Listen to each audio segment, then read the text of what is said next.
Chapter 24. The Rise of the American City, Part 1. Introduction. The emergence of the modern American city gets its own lecture in the larger American story, in fact 2 lectures, and well deserves it, for several reasons.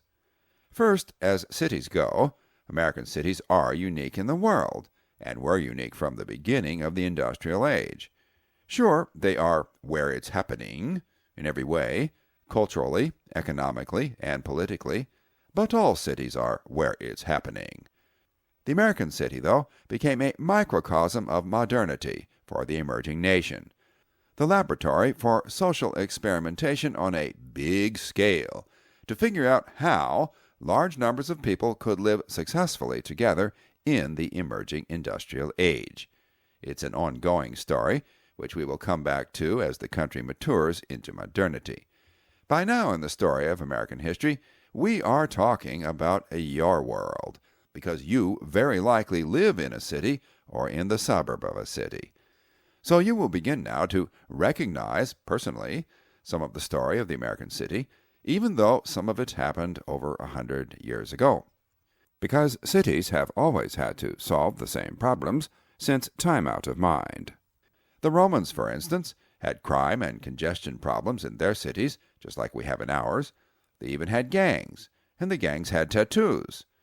The gangs didn't have guns, but the Romans didn't have police either. They just sent some soldiers to clean up the neighborhood. There was no juvenile justice system, and there were no sentencing guidelines in the unlikely event you went to trial for breaking the city's rules in those days. There was, however, a pit where they deposited your body for the pigs to eat. And there was an arena where the people went to be amused by watching criminals being fed to the lions, along with other malefactors, like the Christians, who would not worship the emperor, pay his taxes, or serve in his legions. But although the problems of cities haven't changed, the solutions to those problems have. In this lecture, you will learn what the most pressing problems were in the American city when it burst rather explosively onto the scene in the emerging Industrial Revolution, then wiggled impatiently within the chrysalis of its vaguely felt but increasingly urgent springtime expectation of birth as a thing of beauty, even wonder, as the White City, the city of palaces, the city beautiful, all of which were planned and actually built in the early years of the modern American city. It is a beautiful story, and I think you'll enjoy it. It's still being told, by the way, and you and your generation will write an important chapter in its legacy. In this lecture, we begin with some stark facts about population growth, the necessary driver of the expansion of any city. Because immigrants were the majority of newcomers in the city at this time, you next learn some facts about them, and some facts about the ethnic mixture of city populations generally. Most of the various ethnic groups from all over the world who called the city home in those days and had to learn how to live next to each other are listed. Talk about learning toleration.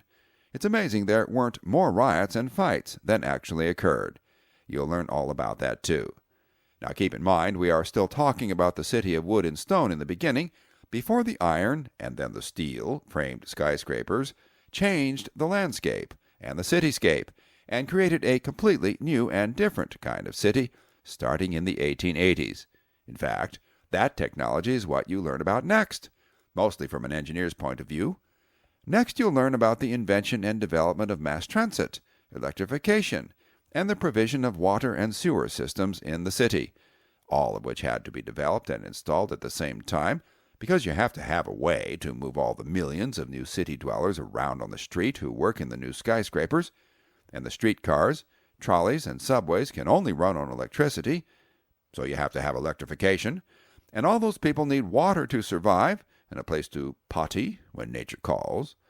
All of this new infrastructure had to work the first time, too, or the city just wouldn't function. Well, that's quite a story of American inventiveness, and you get it all in this lecture. But wait, there's much more.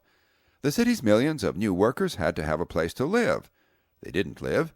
Most didn't even work in those new steel-framed skyscrapers. And they couldn't afford to live in the suburbs, which were only for the upper middle class and the rich anyway, at least at first. So they had to live in the city, and the closer to work the better. There was no subsidized housing in those days, no welfare high-rise apartment buildings, so some contractor had to build a kind of a high-rise human warehouse, cheaply enough that the low rent collected for living there would pay for constructing and maintaining the building. You can imagine what life might have been like in such a building, and if you can't imagine it, you will hear all about it in detail in this lecture. Still, there was evidently enough money to be made in designing and building slumlord high-rise apartment buildings that big-name builders actually competed for the contracts. You will learn then all about the famous, or infamous, depending on if you had to live there or not, dumbbell apartment building, which, contrary to the residents' belief, was not a reference to the intelligence lavished upon the floor plan. You will learn quite a bit, in fact, about the experience of tenement living in the big, bustling American city. You will also learn about the design limitations which constrained the architectural creativity of the builders, particularly the city's building codes, a new invention at the time. We will next take a streetcar out to the sunny suburbs of the early American city to see how the other half lived. The city suburb, like the city itself, was not a new idea. It too goes back to at least Roman times. But whereas your neighbors in a suburb of Rome might be the emperor's grandson on one side and a retired army general on the other, both important enough to merit a paragraph in a history book 2,000 years later, your neighbors in the suburb of the early American city of the emerging industrial age would more likely be a middle manager at the bank downtown or a merchant who ran the new department store. Yes, the American suburb, though its earliest residents had been robber barons and the plutocrats of the financial elite, had evolved in a democratic direction, in which it has been going ever since. In fact, you would have loved to live in an American city suburb in about 1900. For you, as for all who have sampled its charming and nascent pleasures, so redolent with the expectation of modernity, the experience would be utterly charming, full of as much promise as comfort, and that's how they thought of it then, too. The suburb American style is, it must be said, breezily different from its European imitators, too. There was gradually not a scintilla of blue-blooded European stuffiness to be felt or seen. You will learn about the differences in this lecture. You will also learn about another American invention, the department store, the mall experience of its day. You will learn how modern shopping malls evolved from the department store's successful shopping concept. If you lived in the suburbs, you went downtown to the department store and came home later on a streetcar, and you would have noticed few policemen. Wouldn't that be strange in a crowded city, bustling with immigrants and poverty, and not particularly well lit by the gas or primitive electric streetlights of the day? How was public safety looked after in the new American city? You will learn all about it. How much planning went into those cities anyway? We know that the locations of most American cities predated the industrial age by at least 100 years. City planners had to work within the city's geographical limitations. And speaking of limitations, where did the academic discipline of city planning come from in the first place, so that the city's many related problems could be solved simultaneously?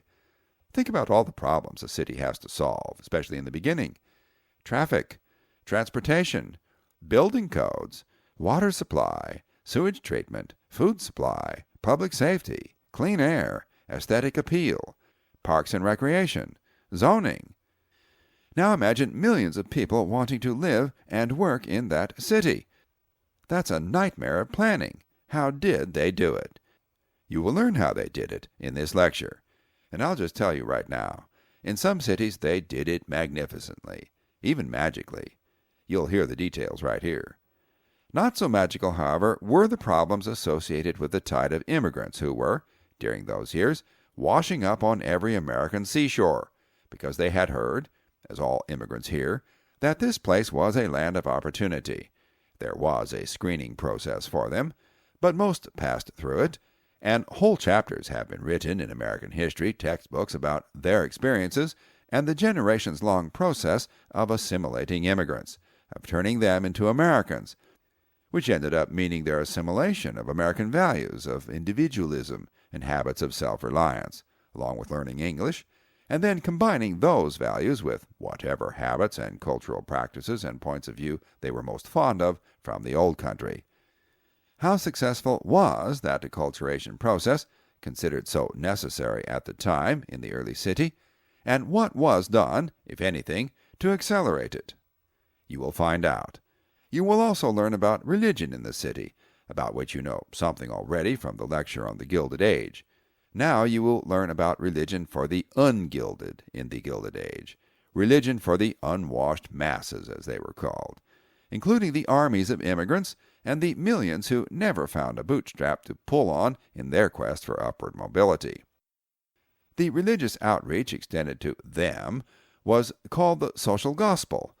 It was a purpose-built and specifically directed message, as was the social gospel offered to the plutocrats of the Gilded Age, but the common people's version of it was less an apology and a justification for how its recipients lived, and more an inspiration and a motivation for what their lives could actually become, living as they were at the opposite end of the social and economic spectrum from the Carnegies, the Vanderbilts, and the Rockefellers of the moneyed class.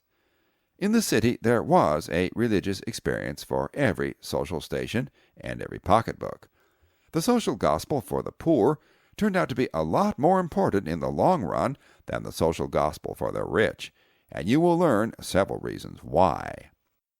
On the secular side, you will also learn about the settlement house movement, an attempt to teach survival skills to immigrant families who had everything to learn about how to cope in the big, bustling, hustling American city at the turn of the century.